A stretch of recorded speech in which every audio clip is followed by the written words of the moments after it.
Now, what if India's toughest internet problem isn't so much about the city at all? But honestly, it's about the village where laying a fiber cable or building a tower simply does not make any economic sense.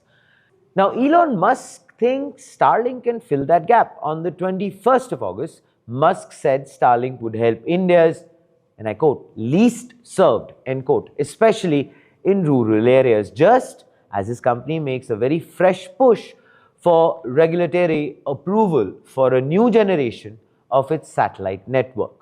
Now, the immediate argument came from an ex-post by a Doge designer, which pointed to 11,256 listed Indian villages without 4G coverage as of May 2026. And the broader gap is actually quite visible in the numbers as well. India had about 1.093 billion internet subscriptions in March, but only 440.87 million were rural.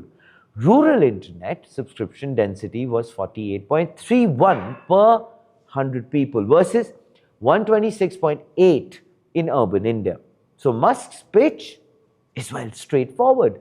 Use satellites to reach places where terrestrial networks struggle to reach. Starlink has now reapplied to InSpace for its Gen 2 constellation, seeking authorization for nearly 30,000 satellites in low Earth orbit. And this version adds something extremely important: direct-to-device connectivity. Yes, so basically potentially allowing compatible phones and other devices to communicate with satellites without relying entirely on conventional towers. This is honestly not Starlink's first regulatory approval in India. The company already received a GMPCS license, and InSpace approved its Gen 1 constellation in July of 2025. Now, the fresh application is specifically about expanding that satellite authorization to Gen 2.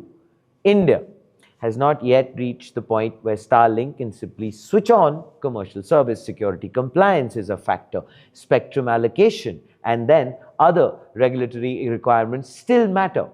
And the government has yet to finalize the broader framework around satellite spectrum and direct-to-device services. Which then brings us to the front page take. But before I go ahead and get into the details of that, Cypher 2026, yes, IBM Bob presents Cypher 2026 in its 10th edition over 3 days, starting 7th of October right through till the 9th of October. It is going to take place at KTPO Bengaluru, 150 plus demonstrations every day.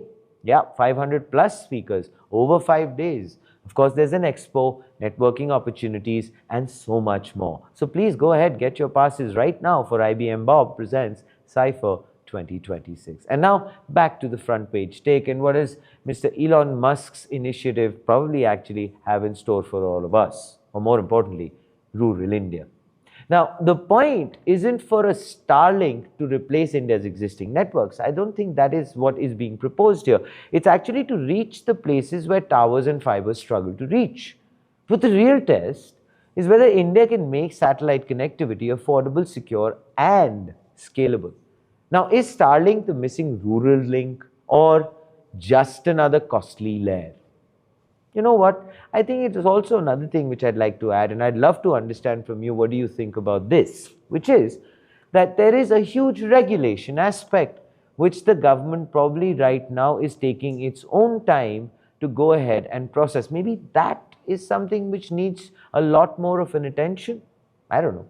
That's my thought. What are yours? Please do let us know in the comments below. This, ladies and gentlemen, is Front Page by the AM Network. Like, share, subscribe, and always remember, think AI, think AI.